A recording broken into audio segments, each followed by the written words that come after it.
اگر ناشکری کرو گے تو اللہ تم سے بے نیاز ہے اور وہ اپنے بندوں سے ناشکری پسند نہیں کرتا، اور اگر شکر کرو گے تو وہ اس کو تمہارے لیے پسند کرتا ہے، اور کوئی بوجھ اٹھانے والا دوسرے کا بوجھ نہیں اٹھائے گا۔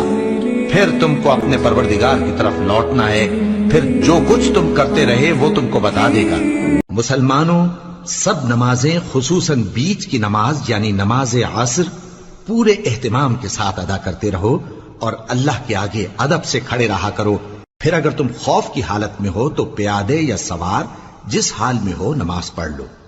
پھر جب امن و اطمینان ہو جائے تو جس طریق سے اللہ نے تم کو سکھایا ہے جو تم پہلے نہیں جانتے تھے، اللہ کو یاد کرو۔ اے پیغمبر، لوگوں سے کہہ دو کہ کوئی بات تم اپنے دلوں میں مخفی رکھو یا اسے ظاہر کرو، اللہ اس کو جانتا ہے، اور جو کچھ آسمانوں میں اور جو کچھ زمین میں ہے اس کو سب کی خبر ہے، اور وہ ہر چیز پر قادر ہے۔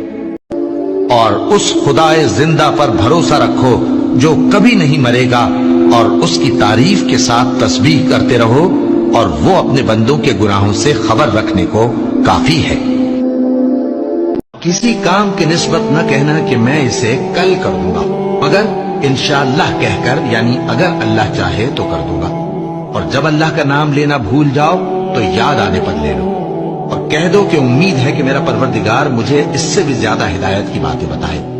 مسلمانوں، تم پر اللہ کے رستے میں لڑنا فرض کر دیا گیا ہے، اور وہ تمہیں ناگوار تو ہوگا، مگر عجب نہیں کہ ایک چیز تم کو بری لگے اور وہ تمہارے حق میں بھلی ہو، اور عجب نہیں کہ ایک چیز تم کو بھلی لگے اور وہ تمہارے لیے مضر ہو، اور ان باتوں کو اللہ ہی بہتر جانتا ہے اور تم نہیں جانتے۔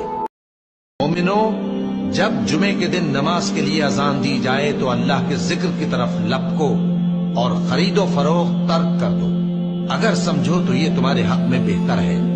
پھر جب نماز ہو چکے تو زمین میں پھیل جاؤ اور اللہ کا فضل تلاش کرو، اور اللہ کو بہت بہت یاد کرتے رہو تاکہ کامیاب ہو جاؤ۔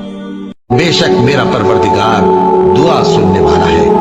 اے پروردگار، مجھ کو ایسی توفیق عنایت کر کہ نماز پڑھتا رہوں، اور میری اولاد کو بھی یہ توفیق بخش۔ اے پروردگار، میری دعا قبول فرما۔ اے پروردگار، حساب کتاب کے دن میری اور میرے ماں باپ کی اور مومنوں کی مغفرت